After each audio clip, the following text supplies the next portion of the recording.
Welcome to A Better Chance for Youth television show with your host, Monique Robinson, where we highlight, celebrate, and recognize students from all over the country who are doing great things in the classroom, community, and athletics.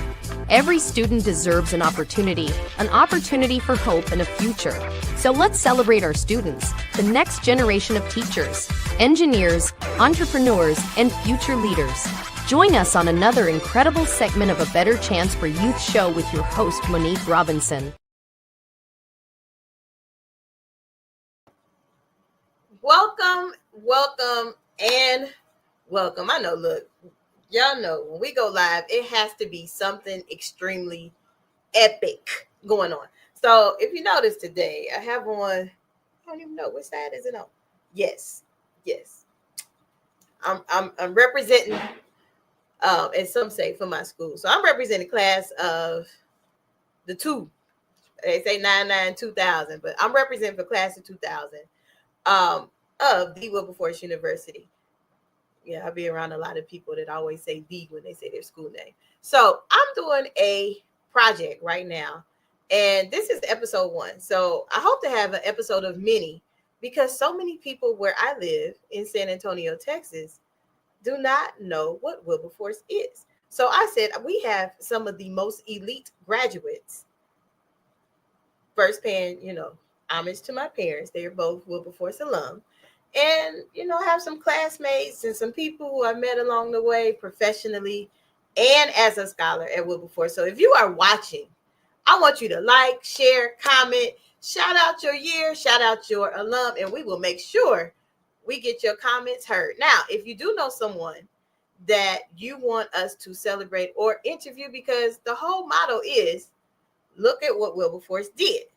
So I have some people that have joined us, and some of them put their year that they graduated, but, anyway, I want you to know what our amazing guests have been up to since they have left Wilberforce. Now, y'all know if I'm doing this thing live, sometimes I can't always see the buttons that I push, so don't judge me. All right, so what's up, Naz? How are you? Fantastic. What's good? Naz got his Wilberforce down, got his year. So I'm Naz. Tell us, what year you come out? I see the year. I ain't gonna, shout out your class and stuff like that. Thanks for having me on, first of all. Anytime. Sis. I came at Wilberforce in 1994 and graduated in 1998. Awesome sauce. Now we got some other people in the back. Now, y'all know we are probably the most unscripted place ever. I can send out a ton to run a show and we never follow it. But hey, that's why we live. Now, let's see who we got next in the back for you today.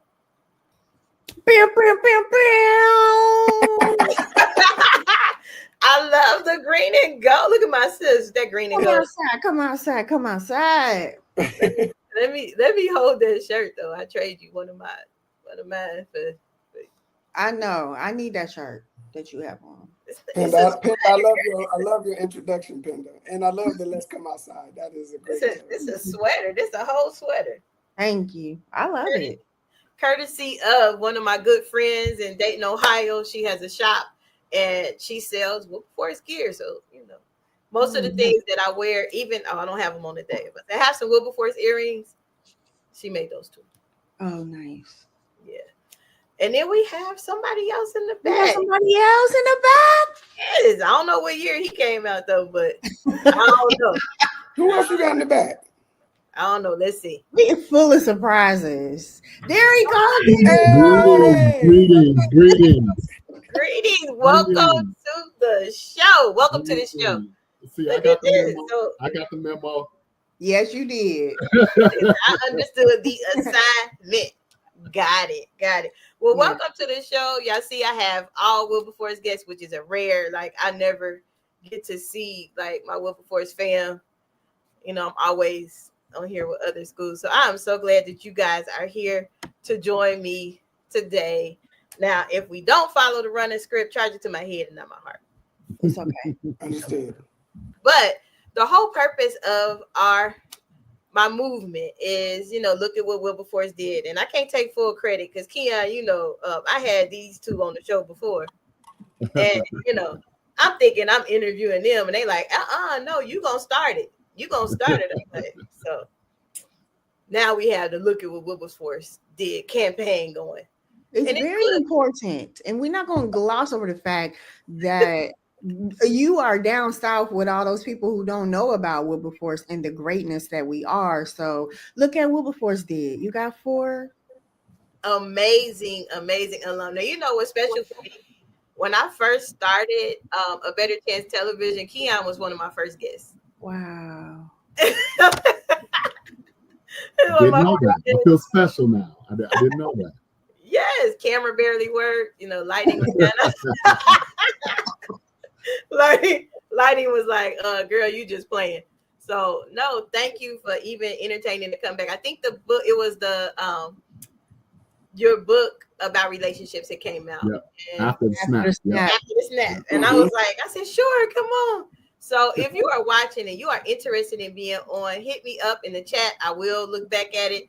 But I gotta ask my guests this because we all are like different areas. I came out 2000, came in 95. Keon, when did you come in? See, what happened was I had a great time at Wilberforce. I had a chance to grow up, and the actual academic course of study is one path towards matriculating, but socially, I believe that I'm matriculated. But I came in the fall of ¡93. Okay. And I walked in the class of '99. So I had no judgment there. A prolonged, experience at Wilberforce, and But you finished. But I'm better for it. That's right. I'm better for it. But you finished though. Yeah, absolutely. And I was falling to that finish line, but I got there. And because of that, he is a bridge. He is a bridge between, like, like ages and wow. Like he really is. Like he can talk to the young folks. He can talk to the older folks. Like he has that. Those folks that haven't quite hit 50 yet, and those that are, moving through. Now y'all talking about me because I haven't hit 50. I got 2 years. 2 years. My birthday, my 50th is in 2 weeks. So I know. Wow. That's amazing. Come on in. The water's warm. Okay. Hilarious. And now I'm gonna ask this question, even though I may know the answer for all of you. I may know the answer for all of you, especially Manasseh. What did you do while you were on campus? Because I get asked that a lot. Every college fair, every time I go speak somewhere, they're like, Wilberforce, it's only like 3 buildings there. I'm like, no, I was on both sides of the street. That is hilarious. Yeah. I'll go. There was when I was there for the 4 years, 94 to 98. I just remember Wilberforce being really an incredible vibe, an incredible energy. There was a lot to do on campus. Although, we are a small school and you have to try to make things happen as well. You got to get kids out. Back then, we didn't have computers in our rooms or computers or phones like that. So you had to get kids out of the dorms to come to these programs if there wasn't a party. If you were doing an educational program or whatever, you had to be creative in getting the student body outside to do things that wasn't party related. But I was in the choir. I started with that. And then I was able to pledge Alpha Phi Alpha Fraternity Incorporated, Mighty Z chapter there. I was also I became a part of the study abroad program where we went over to Lancaster, England, and studied at Lancaster University for 3 to 4 months, all through Wilberforce University study abroad exchange program. I went to Egypt with Wilberforce and the Wilberforce Choir to sing for the ambassador of Egypt, of Cairo. Like the Wilberforce is just, for me, there was people like, well, there was nothing to do. Well, I did a ton. I don't know what you did, but I did a ton at Wilberforce, and I am thankful for all the things that they were. I totally agree with that. Like I found stuff to do. Some, allegedly I done, but can't prove it. I didn't do it. But so, anybody else want to answer about that one? Well, I twinned. I'm an identical twin, so he and I. That was one of the unique opportunities. Many people who come with siblings or already have siblings on campus when they get there, you know, or a cousin or somebody they grew up with. That was a very comforting experience because I grew up in Los Angeles, so I was thousands of miles away from home. And I'm a pretty affable, friendly dude, and so is my brother. So we made friends. One of the beauties of going to Wilberforce and specifically for Wilberforce, it's nestled right there in the Midwest. So when you did get off campus for a short holiday where I couldn't go to Los Angeles, I got to visit Cincinnati, Cleveland, Detroit, Indianapolis, St. Louis, Pittsburgh, so Dayton. So that was an awesome experience, being nestled right there in Ohio, but also being able to see the country. So in addition to, you know, globe trotting like Manasseh, got a chance to actually, you know, see some states that you only really, you know, hear about for sports teams and maybe you see in movies or TV shows. Awesome. So I get to pushing buttons, you know. Hey. So if you are majoring in, you know, TV broadcasting, and I need an intern that can push these buttons because sometimes I mess up. But anywho, now on campus, I don't know if you all remember, because see, my parents, did anybody else's parents graduate from Wilberforce on here? Okay. I don't know. Like my mom and dad, my mom stayed in Shorter and my dad stayed in the Melbourne. Mm-hmm. And so when they brought me to campus, it was like, you know, how come she don't have to stay here? I'm like, y'all. But shout out to my parents though, because they helped me pass history of Wilberforce and, you know, New Testament. They helped me pass everything. Wow. But in all seriousness, did you all have to walk before the Wolf building? Because I probably wouldn't have made it. Yes. Yeah. I did the first Shorter Hall. Yeah. 2 years. I think your class was the last class to do it, right? Yeah. We were the last class. I think to go to Shorter Hall, go down in the basement. All of your administrative needs. Yeah, it was different. It was definitely different. Listen, I mean, and there we didn't have any. There was no like major technology. Wilberforce wasn't, you know, some state of the art school or anything like that. But it was drenched in history. It was drenched in Black greatness, and you know, and being the first of many things. And so you felt that even though you were missing a lot of the state of the art stuff, you did feel like there was something special about being there. And I always joke about something happening in between those cornfields. Like there was something special that happened in between those cornfields. Like I don't know what it was, but the synergy there was different. We didn't have any of the stuff that you would normally have at a school. You didn't have a football team. We didn't have, you know, we had a basketball. We have a band. We didn't have a band then. Yeah. We didn't have any of that. But man, I tell you what, like I don't feel like I missed out on anything. And I have friends who went to predominantly white schools, you know, the Carnegie Mellons and places like that. And it's like, man, like they look at the relationships that I have still to this day with my Wilberforcian friends, and they jealous. You know what I mean? Like, dude, I went to school, I played football. I don't talk to any of those people anymore. It was like, you go back to Wilberforce every chance I get. Yeah. Right. Well, I know this year Manasseh gave me a challenge. So if you were part of the university course, and he kind of made me feel bad because I don't know, Keon. I don't know if you know Pendano. A couple weeks ago, somebody was in San Antonio and didn't say nothing. I don't know who that was. I'm sitting here sending out a message, and somebody gonna say, "Well, I'm in San Antonio. When I get back home," I was like, "What? You where?"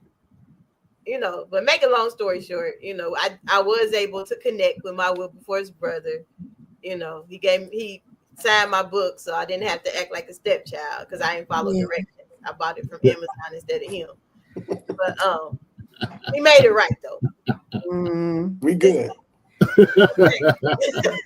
Yeah. Follow directions now. You know what's taught us better than that. I didn't follow directions. I was just so eager to buy it. But anywho, Manasseh gave us a challenge because I don't know if y'all remember.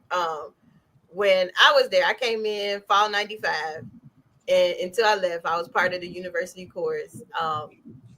You know, I was part of the group that actually like went to many places. And so some of us still talk. Some of us talk every day. So Manasseh gave me a challenge to reinvent that group of people. So if you are watching and you were part of that chorus the years that I was there, even if you weren't and you know some of the songs, because I'm gonna ask y'all that after break. And you know, some people know, like what was that song that hit every convocation? Oh yeah. They bring that back. Yes.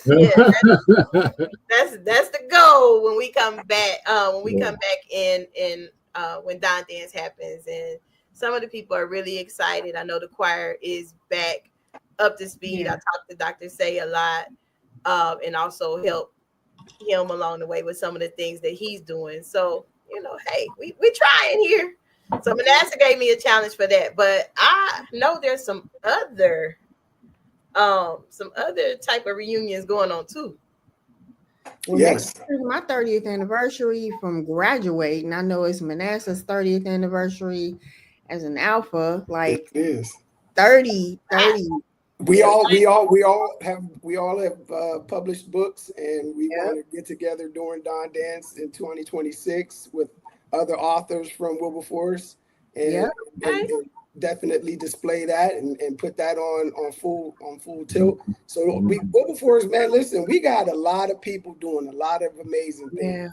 And you know, I just feel like we were talking before we got on, and Penda was just saying that we got to stop, like, you know, kind of tampering it down our flame. Like, we are great. We have done some great things. Wilberforce alum have done some amazing things, and we need to highlight those things, and we need to talk about them, and we need to give people flowers, and people need to give themselves flowers and stop acting like we ain't the stuff. Like, you know what I'm saying? Like, we not the big schools, we not Howard, we not Hampton, we not none of that.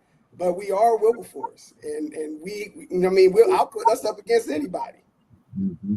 Yeah, absolutely. I'm just saying. Yeah, absolutely. I remember I don't know if I was a freshman or a sophomore, but Dr. Muriel Brayley, I think it was an African American class or some literature class or something. Yeah. And she asked a question, and I knew the answer to the question, but I answered the question with the question, like, is it 1954? And she was like, don't you ever answer a question. I don't care if you're wrong or not. You don't answer the question with the question. You answer like you know the answer. And if you're wrong, I will correct you. That got me right. And even though sometimes I'm still timid, you know, we do play this, oh, I'm not all that. No, we are all that. We are all that. Like, y'all were talking about the things that you did on campus. You know, I was on the debate team. I was in Black Women United, Women Holding Interest in Professionalism. I ran for Miss Wilberforce. I was, what is that?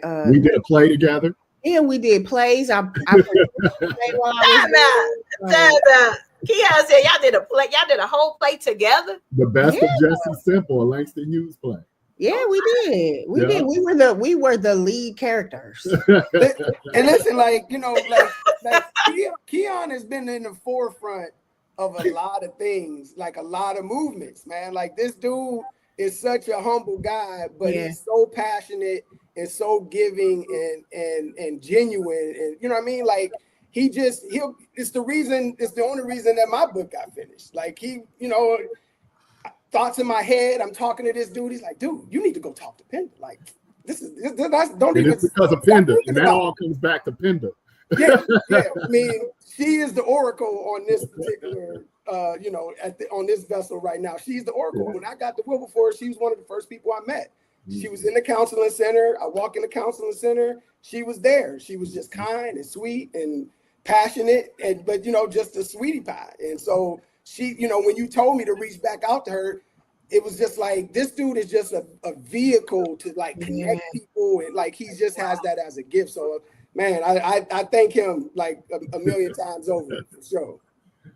Going back a little bit, Manasseh, this is also an anniversary this coming week of when we went to the Million Man March. Yes. Wow. Yeah, on the 20th. Wow. Yeah. I remember it. If you don't remember, I think Monique, you might have been a freshman. That it wasn't social media, so when they were advertising this, it was a big deal that it spread around the way that it spread around. And being college students, I didn't have two nickels to rub together.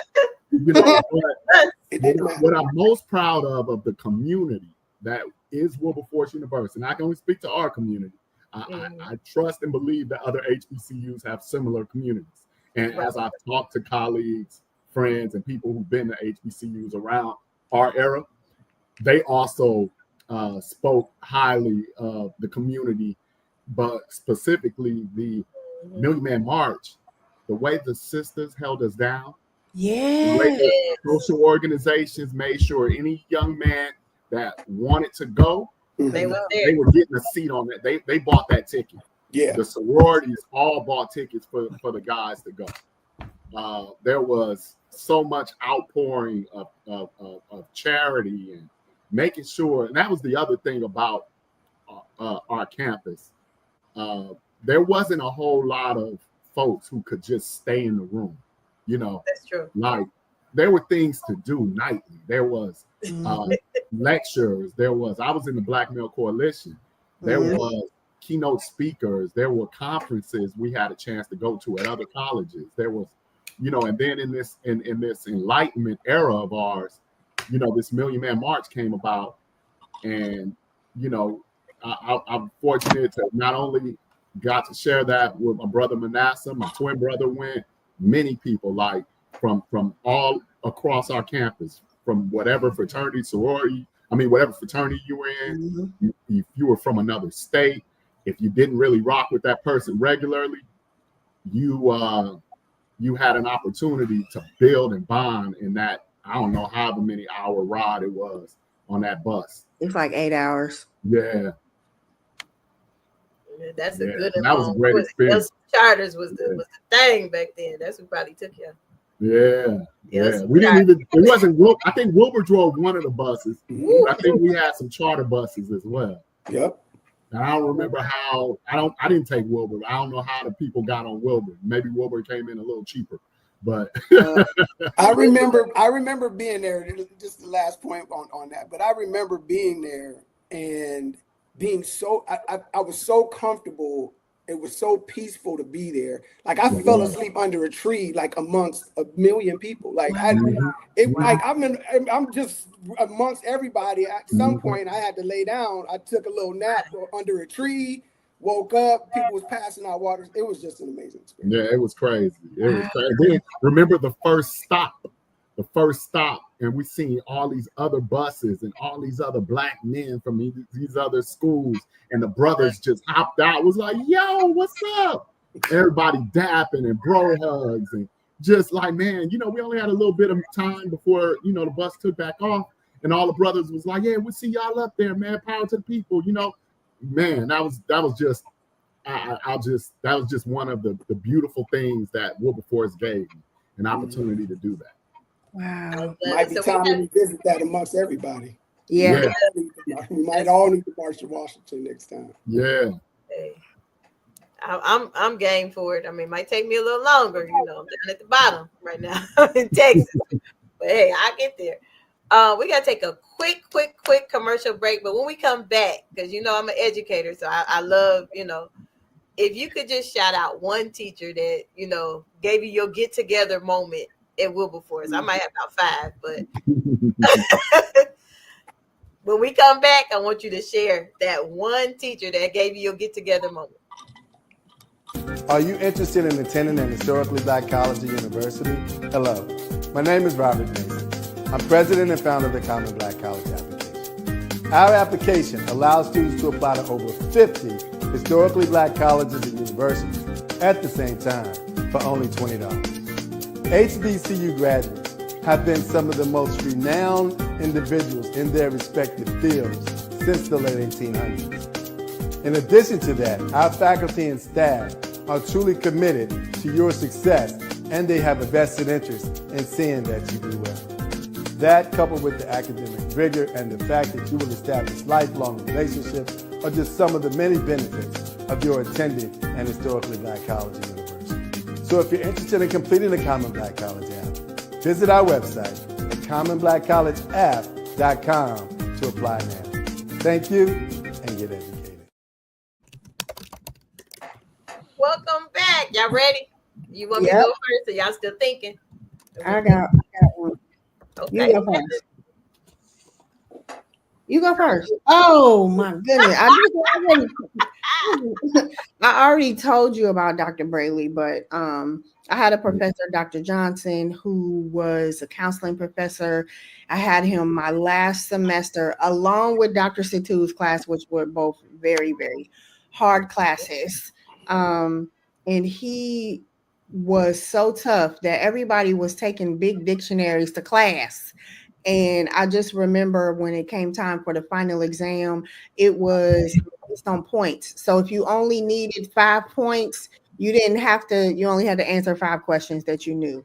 But I was so worried that I wasn't going to do well. He was like, Penda Horton, what are you doing? Like, you got this. And Dr. Grisby was like that. Dr. Grisby, oh man, I used to talk to him even after graduating. He used to call me Dr. Horton.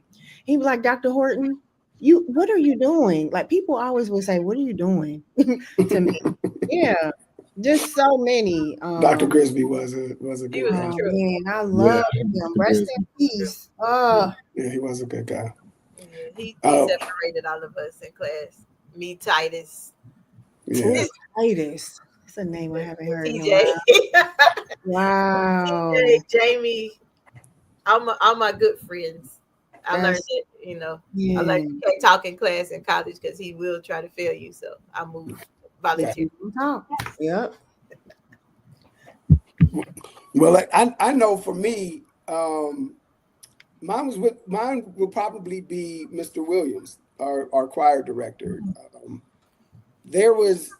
He showed me that he talked to me and showed me about knowing your value. We talked a little bit about that before we got on live, just about knowing your value and how difficult that can be sometimes, and understanding what that means and how much you can ask for, or how much you can, you make people respect you. But we would go on trips, choir trips to places. And if the accommodations weren't right, if the food wasn't right, if they were treating us unfairly, he would let them know without a doubt. And he would make it very clear. We're the Wilberforce University choir. We are, like excellence. Like, he just stood in excellence, and he would not allow you to talk to him or do anything outside of being excellent and respectful to him and his children. I remember one time we got to a church. They were supposed to be, we had been traveling all night. We were supposed to be getting some food before the concert would start. We get to the church and they don't have the food ready. There's no food ready. And he's like, what's going on? And he goes and talks to the person that he's talked to. He let them know, listen, I'm going to get my kids something to eat. We all got on that bus and he drove us somewhere, fed us. Got back to the church. The concert was a little late, but he didn't care because he was going to make sure that we got what we deserved. We got treated the way that we should be. And that sign of excellence everywhere we went. If it wasn't right, he was going to make sure it was right. And it was going to make sure it was right because we were Wilberforce University. He was teaching you how to advocate for yourself. Yeah, That's man. good. Yeah. Yeah, we went on tour. We would go down to some of these other states and some of these other places. I mean, it'd be like, listen, man, he would be like, look, we're not staying here. The hotel accommodations are not appropriate. We're not staying here. He did. 1:00 in the morning. He'll tell the bus driver to take him to the Holiday Inn. Find something open that's better than this. Wow. Get them right. Yeah, I it happened more than one time. Wow. In real life, like we were. I don't know if Manasseh remembered, but I was traumatized. They put us up in like some kind of like camp or something. The campground. That's the story I'm talking about. Wow. We get to our accommodations, it's like a campsite. So they're like lodges with like, bunk beds. And Mama O was like, rest herself. Mama O was like, this ain't gonna happen. Miss Oliver, Mr. Williams, they said absolutely not. Our children will not stay here. It was late. It was like 1 o'clock in the morning. He's like, they will not stay here. Told the bus driver, everybody get back on the bus.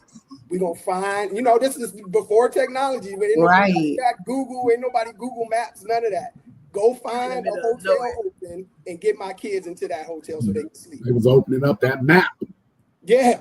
Right. Gas stations asking questions. Absolutely. That's true, though. He just exuded excellence. Like, I'm not a perfect man. I'm not advocating any of that. I'm just saying what he taught me was to appreciate yourself, to value who you are, and stand on it. Don't be afraid to stand on it. And he was not afraid. That's good, Manasseh. That's a good. Sometimes I used to be jealous that I wasn't in the choir. I was in MVP, do voices and praise. Which, let's be clear, was not the same choir. It's not the same choir. Y'all were the elite, not the university choir. Nope, he made it known, David. You were the elite choir, yes. But I love MVP, but I'm just saying he would make it known. This is not a cookie and punch choir. I still hear that in my sleep sometimes. No. Yeah, Mr. Williams, he taught me a lot. So Keon, I'm gonna let you go before I go. Well, there were so many. I had Dr. Jane Ball right off the bat freshman year. Miss Vernon, who taught voice and also the plays that we were doing, Penda. I am a complex kind of outgoing, shy person. So I have some things that I'm shy about, and then there's some things that I'm very outgoing about. Mostly I'm outgoing, I say.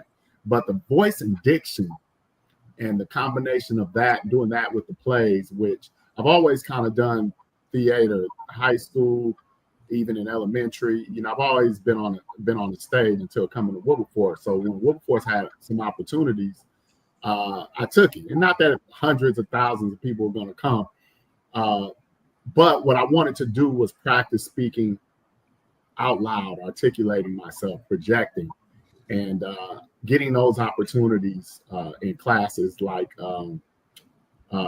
voice and diction and public speaking. Those were really good opportunities. Dr. Mora, yes, professor. Yes. I had a chance to take a public. Was it public administration? That's what I had her for. I can't remember what it was now. Forgive me, but I can't remember the name of the class. But it was the first time in my life that I did research to the level. Because what she was asking for was higher, like preparing you for grad school. And I didn't know it then until I actually went to grad school. And when I got to grad school, my work was a lot easier because I had seen that back in Wilberforce. And you turn in your first little paper to her, and there's no facts, there's no citations. That thing get returned back to you like a Serena volley. Like it's back in your face. Yes. And you're going to turn it in right. She's not going to let you turn in mediocre work, and that's what I remember about being in her class. We even went to being resourceful, because a lot of the work that we did, Wilberforce had an adequate library, but we had to actually look into the area, right? State. She took us on a field trip to Ohio University's library, and they had one of the finest libraries in the state, perhaps in the country at that time. And we learned how to use the library system you know, in a broader, more effective way. So that was one of my kind of get you together, you know, in terms of, you know, being held to a higher standard. And then in terms of like developing and bringing something out of you, it was Miss Vernon and Miss Jane Ball. Wow. Yeah. You know, her book is like $400 on Amazon, Dr. Ball's book. Really? Oh, wow. It's very rare. So I watch it to see because I really want a copy of it, but it's very rare. I don't even think it's in production anymore. It's priced very high. It's her Even history book. the campus archives will have it because I want a history of Wilberforce book, like really bad. I don't know. I have to see. I'd like to visit our archives. Yeah. Even, you know, Paul Laurence Dunbar, he was there, and, you know, Langston Hughes, just all different kinds of people that graced Wilberforce's Those halls that people don't talk about. I am so glad that you all are on here because these are my daily arguments. Like I don't know. This is what I do because every Friday I wear an HBCU shirt, but you know, I'm kind of biased. I have more Wilberforce shirts, so sometimes I'm just saying, you know. And so every Friday the kids look forward to see which kind of Wilberforce shirt I'm gonna wear. I love that. But here, when I go places, they're like, well, what is that? Where is that at? You know, so I don't know. I mean, I know Manasseh's in Florida, Pinda. I don't want to say the wrong thing.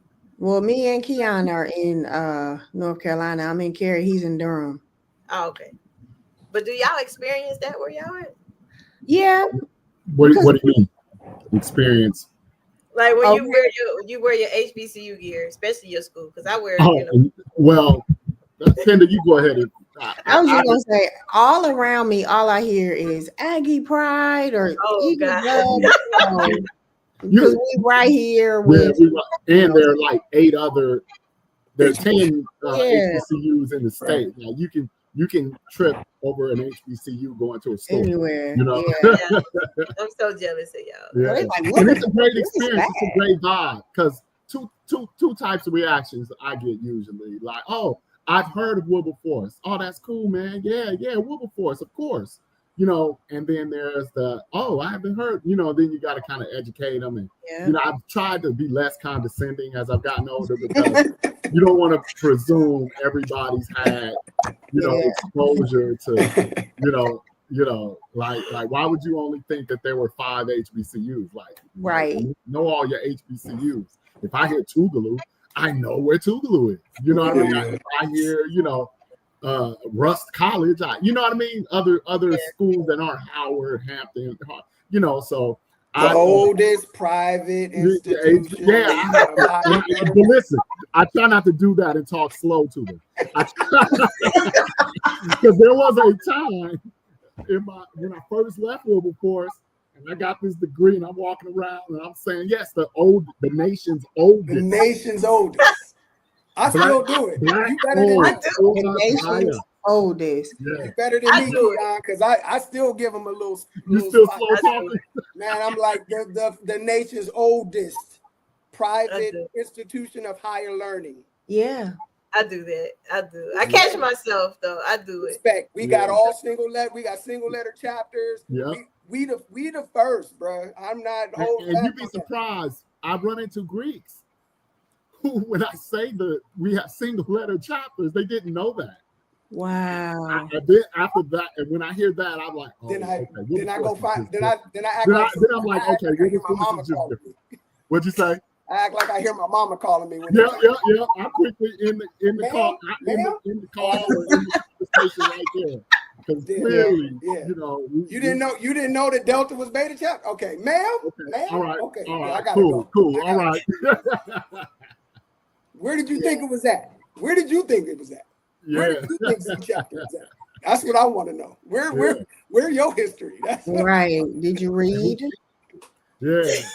Do they have the right materials to teach it? Yeah, that's So, Dr. Mo, I have a question for you. I know this is your show, but I mean, we never planned it. It's okay. I would never I went to Bowling Green and my parents met at Bowling Green. So I went to Bowling Green to get my master's, right? I could not imagine my parent following in the same footsteps as my parents.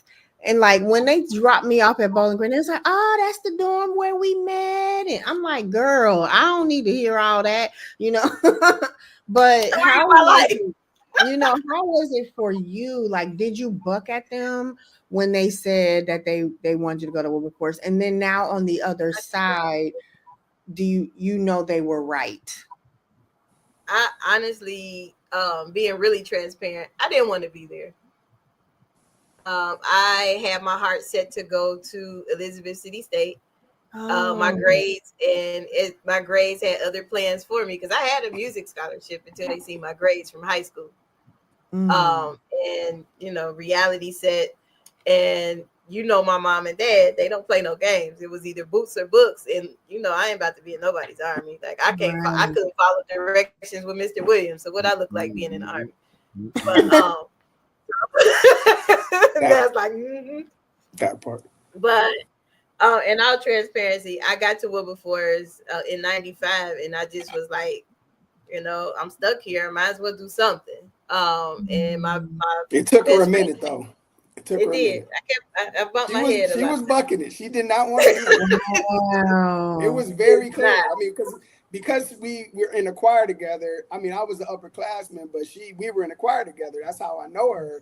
And man, she had an attitude. She did not. And when I tell people this, some people are like, you ain't had no attitude. I just can't see you like that. I'm like, no, I was mean for no reason. And I just, I did not want to be there. And when I got in the choir, I established Manasseh, Michelle, some of the upperclassmen took me kind of under their wings, Tanika. And they just was like, look, they have my back. And then, on the flip side, my parents, they was like, we don't care what you do. You ain't come, you come home, but you're going to be in the military because failure's not an option. That was what they was weighing on my head. And then I started, getting involved with some stuff on campus. Was in the choir. People was inviting me to sing at the events and stuff like that. And then I never forget Dr. Henderson was our president. And he just used to always talk to me like, you sure you really don't want to be here? I was like, I'm gonna get it together. And I don't know if President Henderson was the best. He was, but I mean, that says a lot that the president of the university was so invested in you. He had a personal touch. Yes, he did. Whether he found a way to connect with you. Yeah. For a lot of us that were far away from home, he allowed us to come to his home for a home cooked meal for the short holidays like Easter and Thanksgiving. That's amazing. Him and his wife, they loved the choir. Yeah. They would do so much for us. Mm-hmm. He was incredible. He was when we went to Egypt. When we went to Egypt with the school, he was there. He was. Talking about this kind of stuff is just crazy to me because where else in life can you have these experiences? I was in Egypt with the president of my university, walking up towards the pyramids and the Sphinx that I'm going to see for the first time, right? Wow. All of us are going to see for the first time, but he had been there before. So I'm literally walking right next to him. We're walking up this hill, and then as soon as you get to the top of the hill, you see the Sphinx and the pyramids and all of that. And my breath gets taken away immediately. I take this deep breath in. He looks at me, and I got tears coming down my eyes because it's just a beautiful sight, right? And the president of the university puts his hand on my shoulder, and he's like, "Yeah, this is what it's about. This is what it's about. This is why we're here. This is why we're doing this. Blah blah blah. Expose you kids to life." And the president of the university. Like it was unprecedented. Like, you know, this isn't like my dad. The president of the university is sitting here talking to me as we're staring at the pyramids. That is amazing. I never heard none of these stories. But we went twice. We went twice. The first time I think the first time we went, it was like Black History Month, guest as the ambassador. I still got the article somewhere. 1998. Yeah, wow. And then the second time we went, my mom got to go, and I know a lot of times I'm very territorial with my mom. Like y'all know, my parents. She's my mom too, so. My mom ended up being everybody's mom. Like we would have our family reunion back then, Labor Day weekend. My mom would find kids on campus and be like, "Hey, y'all eating?" and invite them to the family. I'm like, "Mom, we don't even know them." You know, that's Wilberforce. That's Wilberforce. On the subject of Dr. Henderson, when I first moved to Cincinnati after graduation, he had worked maybe one more year at Wilberforce in one time and came back home to Cincinnati. So in seeing him around Cincinnati in some of the volunteer capacities he was in or whatever, he would always stop whatever he was doing and say, "Hey, this is one of my twins," and he'd introduce me to whoever, you know, was in his circle. He always made sure I was good. He always made sure if you know where you're employed or you liking what you're doing, you know, what his interest and his memory and him taking a interest in my professional development. When first of all, to do it in college was one thing, right? But then to do it, you know, now I'm an adult, I'm out in the world now, and for him to have taken that interest, I that was one of the it was like having, you know, being so far away from my own parents, like having him in Cincinnati made that move even more comfortable. Amazing. Where is he now? I'm like, we talking about people. I want to go sit at their feet now that I'm an adult and just thank him. I'm gonna tell him thank you, because he saved me from a lot. Like I don't, you know, Emeka Moore was like that too. Emeka Moore was the reason that I went to Europe. I didn't go. He asked me, and I said, "No, I'm too scared." He looked me in the eyes and said, "Do you want to go?" I said, "I don't know." I was like for 3-4 months. He was like, "If you want to go, you can go." He said, "You just got to tell me if you want to go." He's like, "There's a lot of life out there, son. You don't have to stay where you have." Amazing. Yeah. So that's right. You did go overseas. Yes, I studied in Lancaster University, Lancaster, England, my senior year, January until April of my graduating year at Wilberforce, and Emeka Moore and President Henderson were at the forefront of that. There were the reasons that even happened. It was like that's really cool. For students, I mean, and like the co-op program, like there was so much there at that small school at that time. And the energy that was there, we had dirt roads. We didn't have paved. We didn't have a paved like road or nothing. Like it was dirt road. It was a lot of people didn't have cars. No, we had 3-4 buildings. That didn't matter. Like something in those cornfields got us 30 years later on this damn podcast or whatever we doing, talking about Wilberforce. And the more you talk about it, the more I'm like, why would we ever minimize ourselves?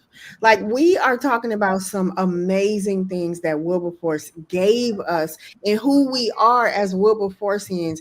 How dare we say, "Oh, I'm not all that." No, Wilberforce made us who we are, and as a result, like look at these relationships we have. I am so like one of our Wilberforce sisters is moving here next Saturday. I'm counting down the days. And so excited and so happy. Like when I see when I found out you was coming, I was like, "Yay! More." And Ron George, like I mean, when I see my people that I love, growing.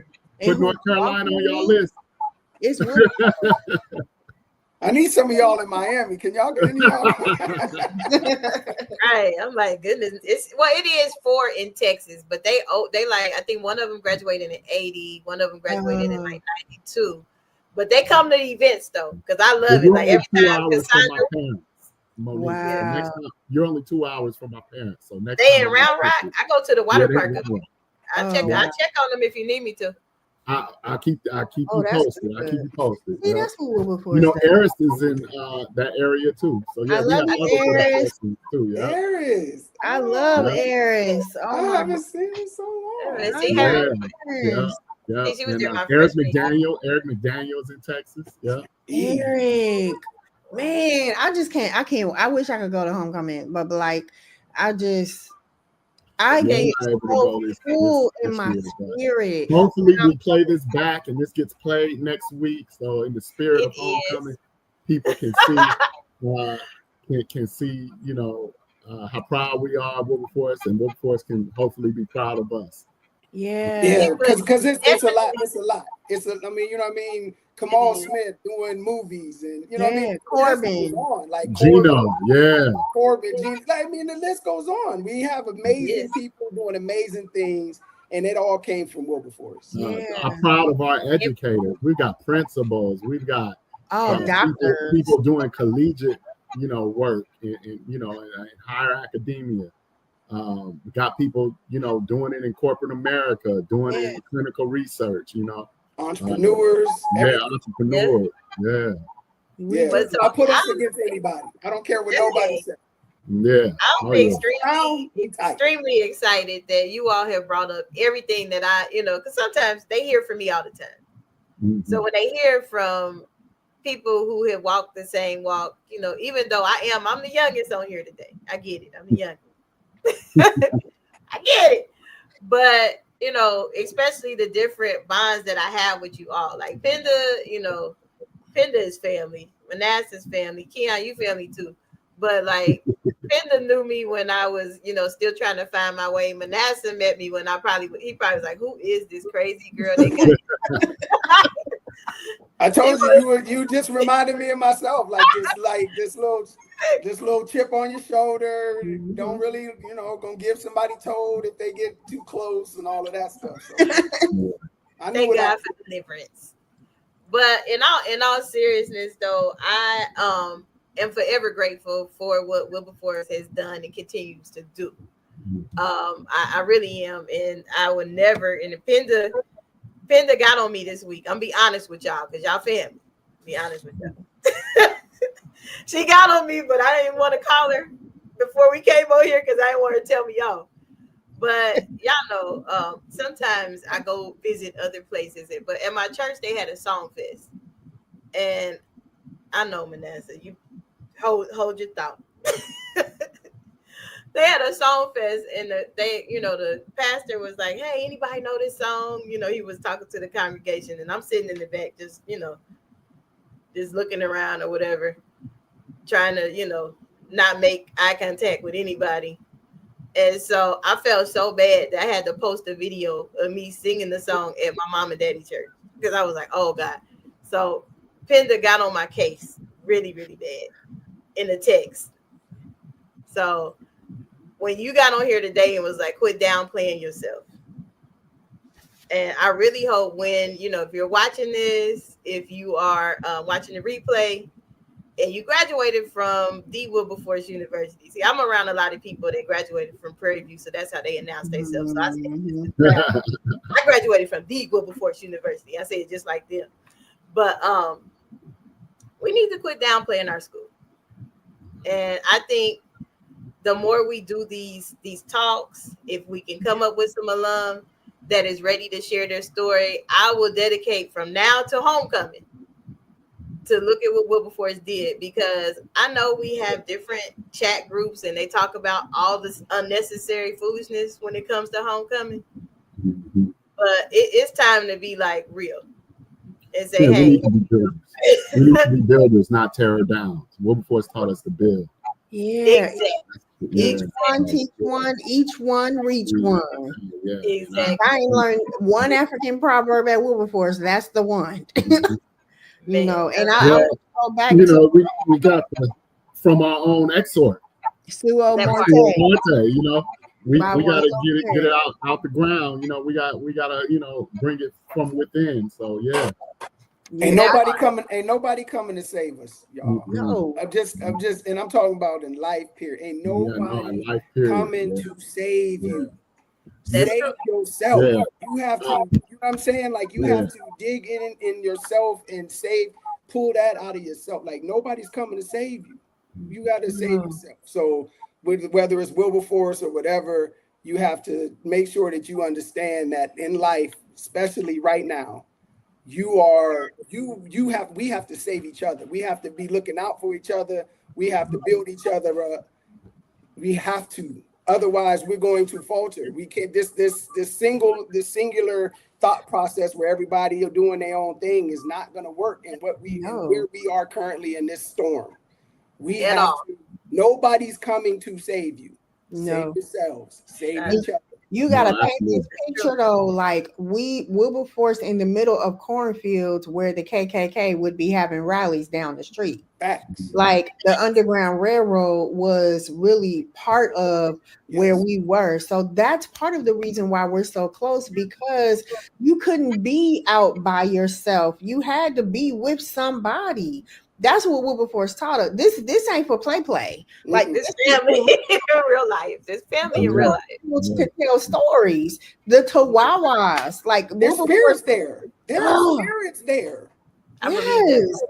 The Tawawas used to scare me, but I used to be over. But allegedly, I was over there. I said, I mean, there were the history of Wilberforce and the things that happened prior to us being there are legacy things. Their legacy, their blood, their sweat, their tears that are on in that soil. You know what I mean? And we walked on those hollow grounds. You know what I mean? Like, we are part of that history. It's brown. I know. I'm catching that's the another caretaker. That's another caretaker. Oh, that's why I'm brown right there. Keeping us on the straight and narrow, keeping us connected to our purpose, and still doing it. Thank you. Still doing it. Thank you. She is forever my choir mother that saved me from many. She called me the other day to make sure that I would send her the book. So and you better sign 30 years. It's been 30 years, and she's still mama. Still making you better sign it. You better sign it. My book and send it to me. Now I ain't gonna go on the website, baby. I'm gonna just send you a check, and I need you to mail me my yes, ma'am. Yes, ma'am. Yep, and you sign it. You sign it for her. Like, yeah, this. I think about put that. A smile on your face when you do it too. Yeah, absolutely. Yeah. This is so good. It was for me. I'll speak for myself. I didn't know that Wilberforce, because I didn't want to be at Wilberforce either. I had no plans on being at Wilberforce, but what Wilberforce gave me, I didn't realize until after it was all over. I needed what Wilberforce offered me. I don't know how I would have fared at a larger school, at a predominantly white school. I don't know how. I needed family. I needed a family atmosphere. I needed that small campus, even though I fussed about it, and dirt roads, and I fussed about it. But at the end of it all, I needed it. I needed what Wilberforce had to offer me. And it gave me everything that I needed. It was a family-oriented environment. Yes, it was small, but man, the relationships that I built are timeless. Oh, absolutely. So I feel the same way.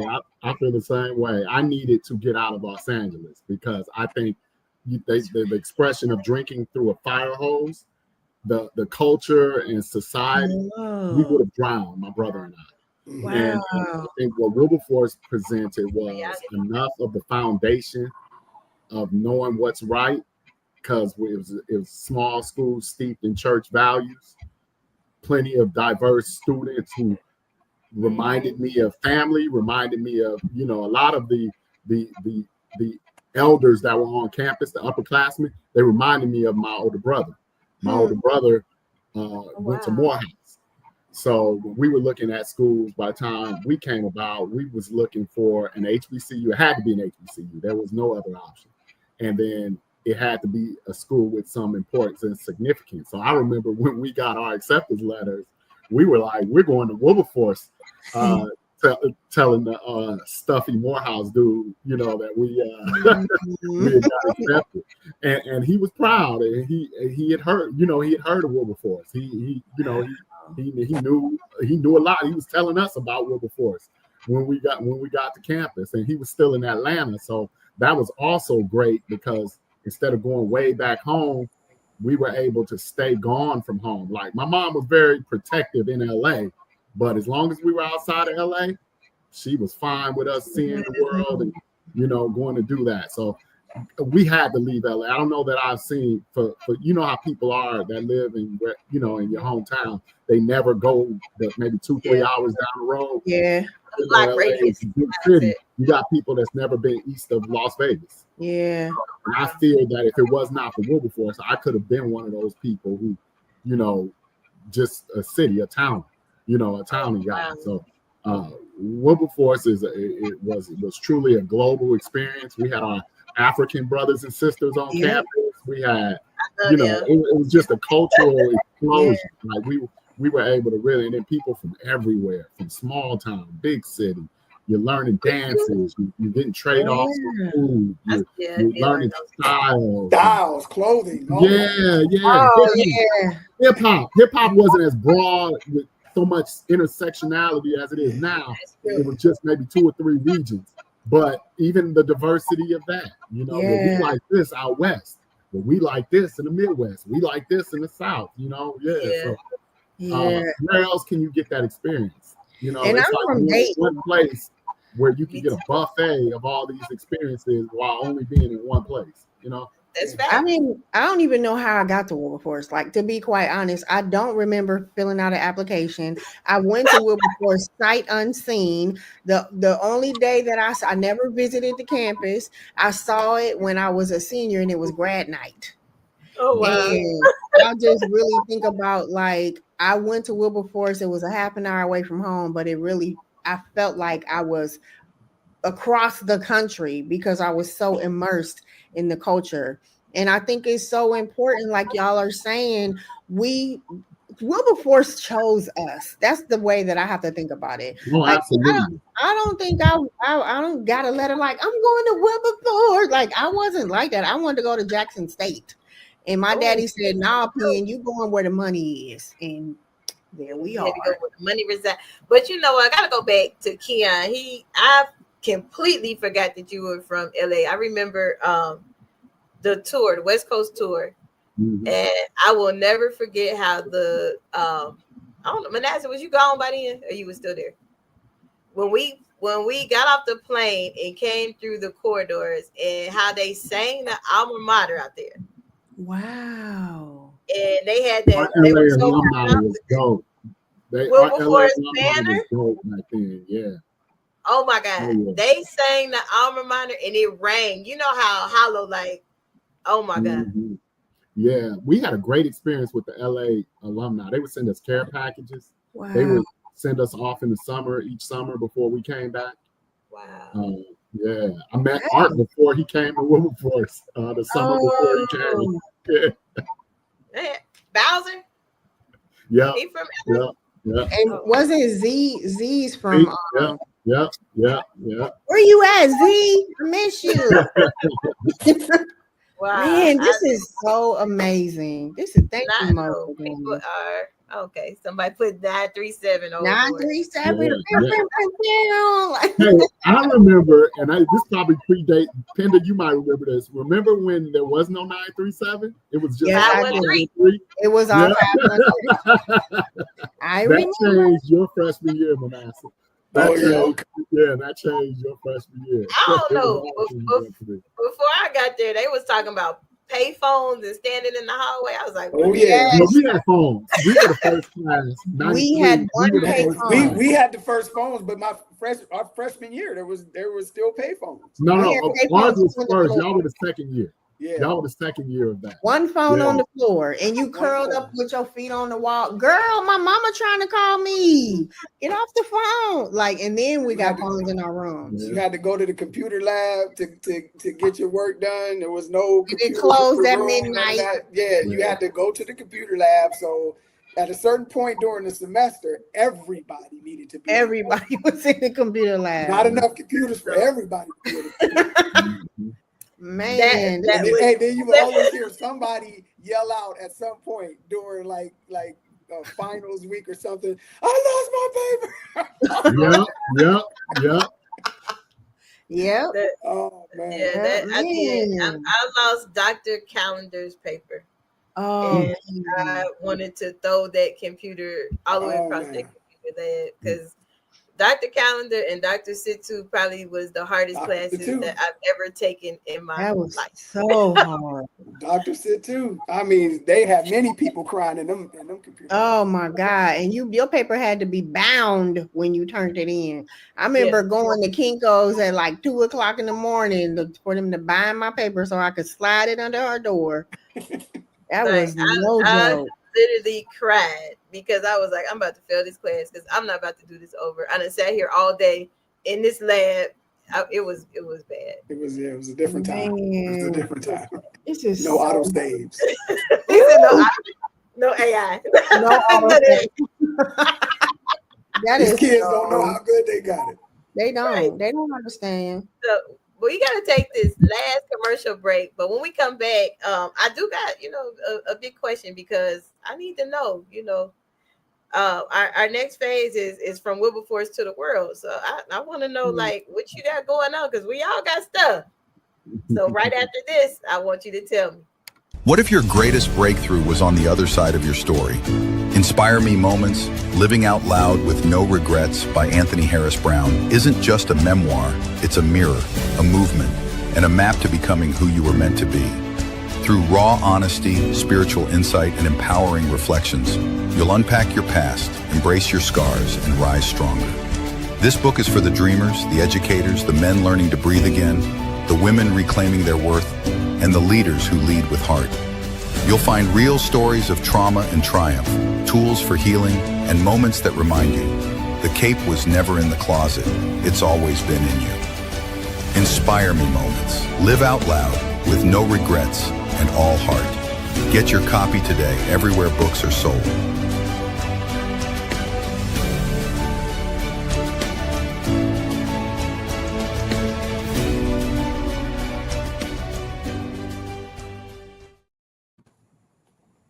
Welcome back. What you have been watching is kind of like my own personal homecoming in a little bit. I do plan to be a Don Dance because I don't back down from a challenge. I might not do some of the things I used to do with my attitude. I use it for positive. So when they ask to challenge me, choir members, I need y'all to show up and show out. Y'all never told us what song it was that we did, I loved when you guys used to do God Is. Yes. You did God Is. I remember graduation coming to it was all decorum and all, procedure. God Is started. People went to church. Grandmas got out of walkers. Everybody was everywhere. Graduation 99. Everybody was. It was just like when the more secular song Cash Money came on. That was Jesus' Cash Money. When God Is played and the choir went to town, I put that up against any choir anywhere. Wilberforce's God Is. God Is. If that is recorded somewhere, I want to buy it. I want to own it. Send it. Ebony, call me. I got a copy of this CD. I got you. Send it. I got you. Send it. Yeah. Only because you kicking off this, look at what Wilberforce did. I will send you a copy of this CD. Yeah, send that. Yeah. That CD. Manasseh. I'm getting chills right now thinking about it. I mean, I felt surrounded by all of the thousands of graduates from every generation ever when that song was sang, Wow. And it had been sung, all them years I was there. Every convocation I've been to, but it was something about the last time you hear it as a student of Wilberforce. Oh wow! That it just that in the alma mater, of course. The first time you get to sing it as an alumni, and each time after is special. Right. I cried like a big old baby. That is a standard. Like I hope that whatever they're doing in the music department today, that someone has told them that's Wilberforce. Yeah. They gotta bring that back. Dr. Say is definitely trying to connect alumni with the choir. I can say that about him. Like, he reaches out, he invites. Now, if the choir is in your neighborhood, please go out and support. Last week they was in Indianapolis. We're trying. Penda, I got something to talk to you guys about. Miss Bonnie had a talk to President Newkirk. Wow. Who's from North Carolina. So we're going to try to see what we can do to raise some money so we can get the choir down here, maybe even the band as well. Yeah, we're working it with the church. My church here is trying to do an HBCU initiative.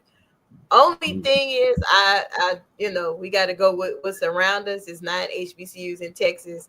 However, I always try to see if you're gonna get mine first, even though it's of course. But no, let me know, Keon. I might be able to come up there for that. I know I go to Cleveland every year for their college fair if I can. Because my mentor, I'm shocked he didn't jump on here because he outnumbered today. Usually it's Bethune or somebody else, but since we outnumbered, he might not show up, but he might be in the comments. So I better be quiet. But Bethune got homecoming this week, so they doing their homecoming. I got we got a good friend of mine I used to work with, a fraternity brother. I saw him posting. He was on his way down to homecoming. Okay. Then Mary's kids. Yeah, they on their way to Florida. Mary's kids. That's amazing. Hear it all the time, and I'm never overcrowded the room with Wilberforce graduates, and they vicariously live through me in my memory. So it's like, come on, y'all, we got dope people too. Y'all just don't, y'all overpower us. So now, from Wilberforce to the world, my experience has been, I want to, first I want to thank all of you, Manasseh, Penda, and Keon. Wilberforce gave me a voice that I didn't have. And it taught me to channel my energy. I know I didn't really mention my favorite professor that stood out the most, because I got like 3. I will never forget Dr. Moore giving me that F on that well-written pencil report. She politely gave it back like, baby, you in college. This needs to be typed out by tomorrow. Yeah. Wow. That'll learn you. That'll learn me real quick. That paper was here too. And Mr. Williams taught me how to stop using this and use this. Yeah. And Manasseh was there. They would miss dinner plenty of days because of me. Because of this. Yeah. Stop talking and think first. Shh. Wow. Think before you say so. Yeah. And so there you are. Hey, Popcorn. It's Dr. Popcorn. Yep, I know you had it down. You one of Mary's kids. I know you had it down. Yeah. I told you, I'm like, I know he watches somewhere. Shakti pop in the screen. Like, you never know what to expect from him. So that's why I was like, let me see. Let me be nice. Tread lightly. But in all fairness, Mr. Williams, that last year that I was in the choir, and he told me I was one of the most improved soloists or what have you. I mean, and I get it, because freshman year I really learned how to like zip it, lock it. The principles that he was teaching me then helped me fight and advocate in the world now. Mm-hmm. Like, I can go in the room and knowing that people don't expect expect me to have a doctorate. Of course not, but it taught me to be humble enough to use this and get at them instead of being sassy, Monique. Yeah, that's good. Wow. So let me hear from y'all before we wrap it up. What y'all been up to, Wilberforce to the world? Because Wilberforce taught me how to stand on business and make it happen. Well, I'll go. Y'all know I dropped this book, Uncharted Territory: A Father's Journey, on September 1st. Thanks to the people that are all on here. Keon for being who he is and patching me in, to my sister, Penda, who was my writing coach and helped me get this book out here. It is my testimony, I guess, about my life as a stay-at-home dad. I've been a stay-at-home dad since our oldest son Elijah was born, and I've written about all of the ups, downs, the bad, the ugly, the good things of fatherhood and parenting, and I want to share it with the world. The epilogue also has lessons for my children and possibly anybody else who feels like the lessons could affect them and penetrate their lives. And so I'm very excited about sharing this with the world. As Tupac would say, it's the realest thing I've ever wrote. I kind of bear it all. I try to be as honest as I can, and I try to be as vulnerable as I can in this book to show people some of the things that I've gone through and hopefully help them along their path as they read it and kind of get into it. So I'm very excited for it. I hope everybody goes and gets it. You can purchase it from www.manassat.com, and I will sign it and I will send it to you. And I would love to get your feedback as well. I'm going to definitely be doing some lives with people like Keon and some other people, so they can, so us brothers can talk about what this means to them and maybe how it affected their lives, or how they can, just give me some feedback on how it made them feel. And so far, so good. I've gotten a lot of great feedback from it, and I'm just thankful for everybody who supported. Please go get it. I know a lot of people, right? Yes, I know a lot of people, and a lot of people haven't bought this yet. So get to it, people. I know that's right. Yeah, I know a lot of people. If you went to Wilberforce, buy the book. I'm so happy for you. I know a lot of people. Yeah. Go get the book. Go get the book. Absolutely. And get it from him and not on the website, because he will fuss at you. And see Not on Amazon. Get it from him. I can't sign it if you get it from Amazon. I can sign it if you get it from manassat.com. I learned. Goodness. You good. You ain't got it. You good. We good. We fam again. We all right. So that's what I've been up to. I've been up to this book. Go get the book. Penda got a book coming out. Yeah, Penda has a book coming out. Monique, you got your logo. Thank you. You got your logo over my book cover, but Running Between Dandelions, it is it's my first novel. It has been a dream to write a novel. I wanted to honor my mother. My mother is deceased, and honor relationships and the sister friends that pull us through when life is hard. The log line is: a woman must understand her mother's story in order to overcome her fear of being an unfit mother. So since Wilberforce, my desire is to help people tell their stories, and I really most recently have been working with mostly Wilberforce grads like Keon and Eris, and just so many people who found me after all these years when my gift was literally born at Wilberforce. I also will be starting my production company, Penscribe Productions, because I have some short films. Actually, the novel was inspired by a short film, and so I want to go into production in May with this film called Yellow, and then we're going to travel the world and talk about it. I really am just desiring to be, I want to be one of those notable alum of Wilberforce, so that where, like, when I'm dead and gone, they'd be like, Penda James went there. Yes, I think about that. I want to be, I want to make Wilberforce proud, and the people who poured into me proud, because there were too many sacrifices and too many open doors for me. So this ain't for play. That's what we talking about. Come outside. Let's go. It's on you, Keon. Well, I am. Let's see. Okay. I am proud of my two published works that are in the world. They're for right now available on Amazon only. locally, I'm doing some distributing. But if you want to support me, you can look up After the Snap. This is my first book. This was a very vulnerable exploit of myself. I was able to kind of share poetry. I'm a poet, as you can see in my tagline. I've been writing poetry since I was in 6th grade.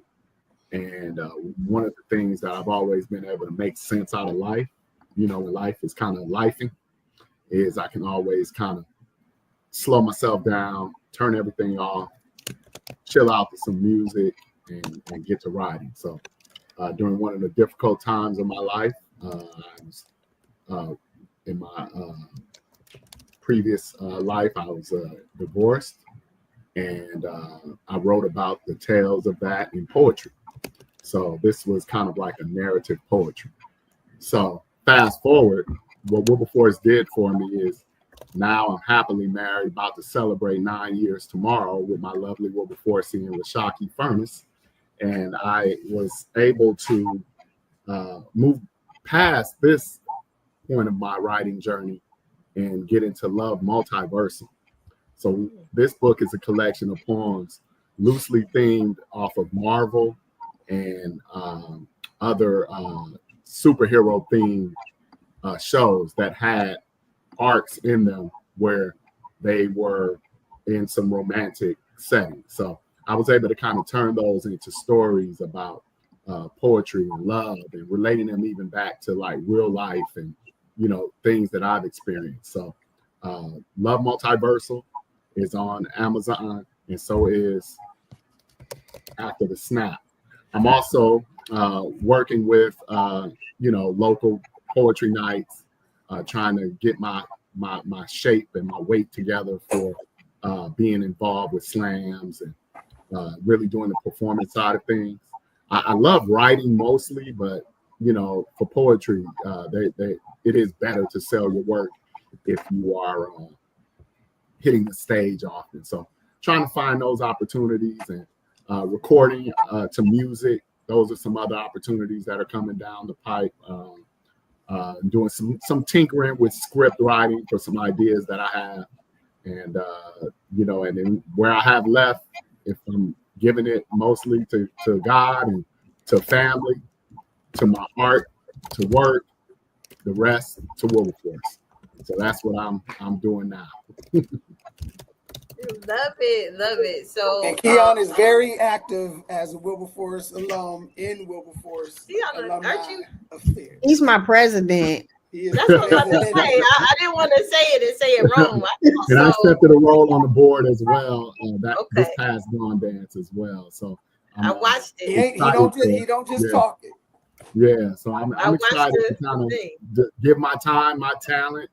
If I don't have a lot of treasure right now, time and talent is hopefully something that we can farm and mine, and hopefully it'll yield something from my contribution that'll help Wilberforce along. And really, that's really my attitude with people. It's just whatever I can do for you.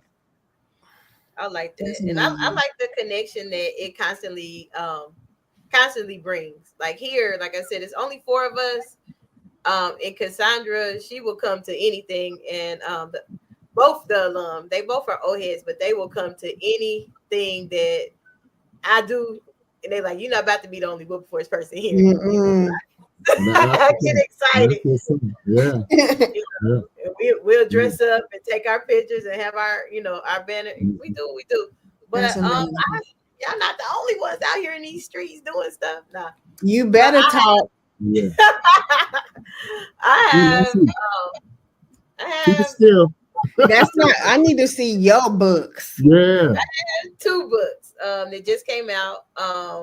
This one is my first visionary project. Probably working on the next volume. I'm gonna be doing an author call. This one is really Voices of Education.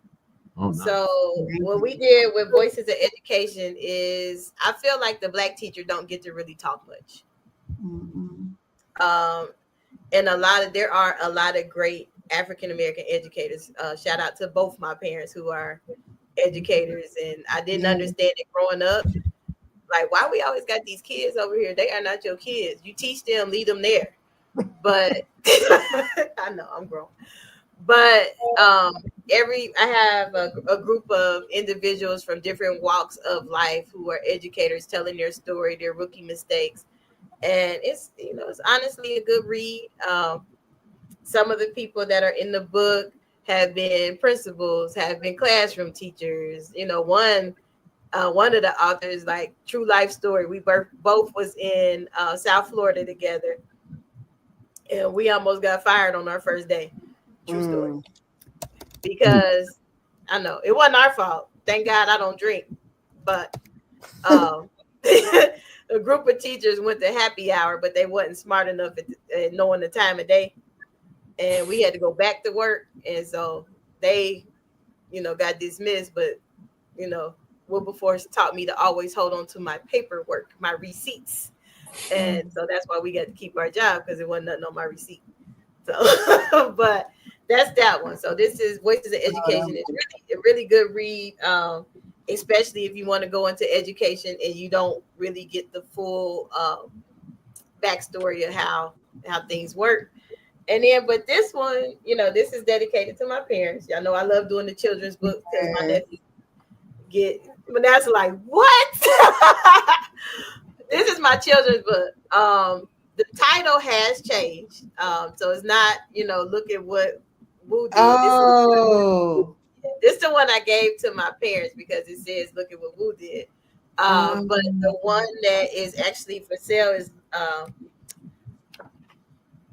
Our Family Began in HBCU. Now, I did keep this. I'm going to show y'all a picture. It's probably going to trip y'all out. This is why I changed the name, but this is why I kept this picture in here. I don't know if you can really see it. Yes. Oh, They that's awesome. took my parents' actual wedding picture. Because my parents got married their sophomore year at Wilberforce. And that's, this was supposed to be their graduation gift because they had their 50th. Yeah. They got their golden. Woo! That was the hardest day ever. They got their that's golden legacy, diploma. man. That's legacy right there. So, and I was, trying to push to get it released, and it didn't get released till recently. So it was like, dang, I wanted to get this to their classmates. But so this is the newest children's book. It is available on Amazon, but it is not listed under that name. If you want that name, you have to get it strictly from me. But so that's what I have going on. I'm still doing my nonprofit. You got 9 more books. Oh my God, Penda. I have this one too. It's upside down. I'm not gonna let you minimize yourself after we just had all these big old conversations about let's let it. I mean, that's goals right there. Let it fly, right? Me with this one little single, one little book. This is your show, like JV, like y'all over here. You got me like DJ Khaled and another one. Absolutely. And you know what? This is going to be so important to come back to Wilberforce with our work, so that these young kids who have thoughts, who have ideas, who maybe there's an author that we can help get published while they're still in school. Yeah, and if they are interested, have them reach out to me. Like, I don't mind helping. I mean, I'm one of those, and I think one of my colleagues said it best. She's like, "You a connector, man. You'll find somebody." Because my thing is, I am not a gatekeeper. If I know an idea, I'm gonna pass it on. I don't have the crab in the bucket mentality. No, and I think that's what hinders us as a community. And before we go, I have to say this, because at Wilberforce, that's what taught me how to, calm down the rough edges around myself. I will never forget in New York. I think we was on the Today Show. We were in New York, and that was when I found out that my sister had AIDS, and she, and Tanika and Michelle, because I've always been private. I don't tell people my business, and they just was like, "What's wrong? How can we help?" That's family. You know, when my sister passed, who was there? People from the choir. Yeah.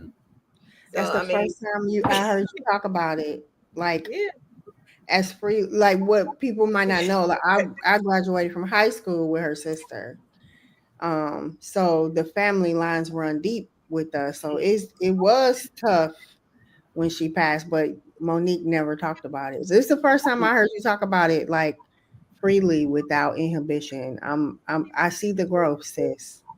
Yeah, it used to mess me up because me and my sister, and that's why I value people with siblings. We did not get along. We was completely opposite. Vanessa, like, whoa, we completely opposite. I know. Completely, like down to the wire opposite. And woo.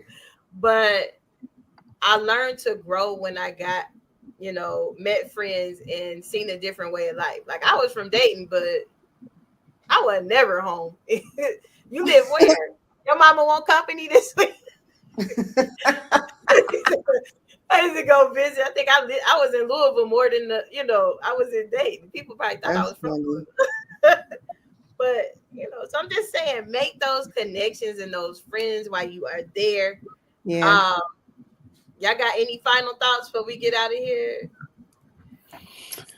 No, love yourself, take care of yourself. We're in unprecedented times. Nobody's coming to save you. So you better start talking to the people we need to start reaching out, helping each other out. Folks need to, we listen, we gotta go. We're not foreigners to rough times. No. I mean, we're not foreigners to having to struggle and having it. That's where we probably most comfortable because we've done this for so long. We know how to do it. But we're in unprecedented times. So just please, everybody, show a little patience, show a little grace, and let's just take care of each other. Facts. Yep. Facts. You said it best. Yeah, I'll go next. I've got this quote up on my Facebook profile by Jonas Mekas. Okay. It says, "In the very end, civilizations perish because they listen to their politicians and not their poets." Oh, I see what you did there. Okay. Well done. Well done. I see what you did there.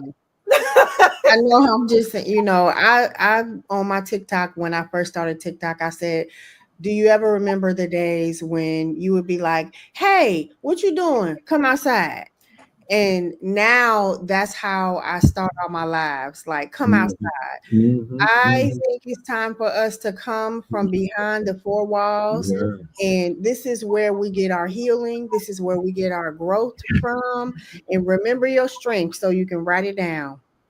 Okay. And this is where that's where the revolution gonna happen. It ain't gonna happen in those four walls. They gonna happen outside. Come outside. Definitely. I love this. Now, if you are watching the replay or you're watching along with us, and please know that this will probably be the show all next week because this weekend it's gonna be busy. But what I want you to do is inbox me those graduates that, or it might be yourself that want to say, look at what Wilberforce did. I am dedicating all next week to shout out these alum and their amazing stories because I know they really talk about it much, but recruitment and retention is a thing. Yeah. If people don't see success, it probably won't happen. So, absolutely. And we named about 39 people on this live, so you got a whole list of people. Right. Yeah. And so you name people and then people are chiming in, even though it's kind of like the 9th hour, so they must be watching from the beginning because I'm like, that was an old comment. But anywho, thank you for joining us tonight. And again, if you want to be highlighted, look at what Wilberforce did. Everybody got their look showing it. Look.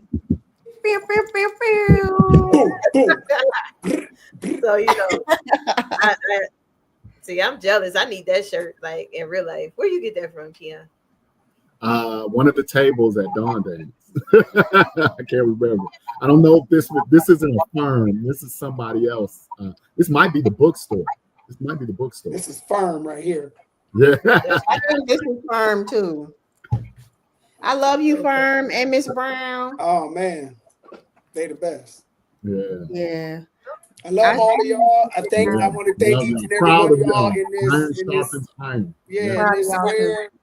Monique for being so humble and gracious to use your platform to catapult and push people forward. To Penda for helping me get my story out. For Keon for always being my brother and always being there for the convos and the support. I just thank all of you guys. I appreciate you. Awesome. Anything I can do, let me know. Y'all know I'm a text, a phone call away. Even if you're in San Antonio and don't tell nobody, just text me and I'll show up. Just kidding. I'll let you slide. Just kidding. So it's been fun, but we definitely got to run. Like, share, comment. Hit me in the inbox if you are interested in being highlighted. All next week is dedicated to Wilberforce and homecoming because it's homecoming. Yeah, it's homecoming. Yeah. Homecoming. I'm not gonna make it to I'll be there in spirit. I'll be there. I live vicariously through y'all. Try to get there. But I'm coming to Dawn Dance though. Yeah. I'll be at Dawn Dance. We'll be at Dawn Dance. Let's go. Dawn Dance. Yep. I'll be there. So it's been fun, but we definitely got to run and stay tuned. Check out because this is absolutely what Wilberforce did. Look at that. Boom. Got the glasses and the hat. Let's go. That's good. For inspiration, motivation, and the good news of Jesus Christ. Look no further. The Daily Gospel Network has what you need. With more than 300 ministries from all over the country broadcasting every week, you're sure to get your dose of spirit-filled encouragement from the great programs on the Daily Gospel Network. Catch the Daily Gospel Network on Roku, Amazon Fire, Apple TV, all mobile devices, and the internet. Tune in to A Better Chance for Youth television show with host Monique Robinson on the Daily Gospel Network, the television show dedicated to highlighting incredible students on their quest to change the world. Join us every week as we uplift the youth and help them on their journey to the bright future they deserve. Catch A Better Chance for Youth television show with host Monique Robinson on the Daily Gospel Network.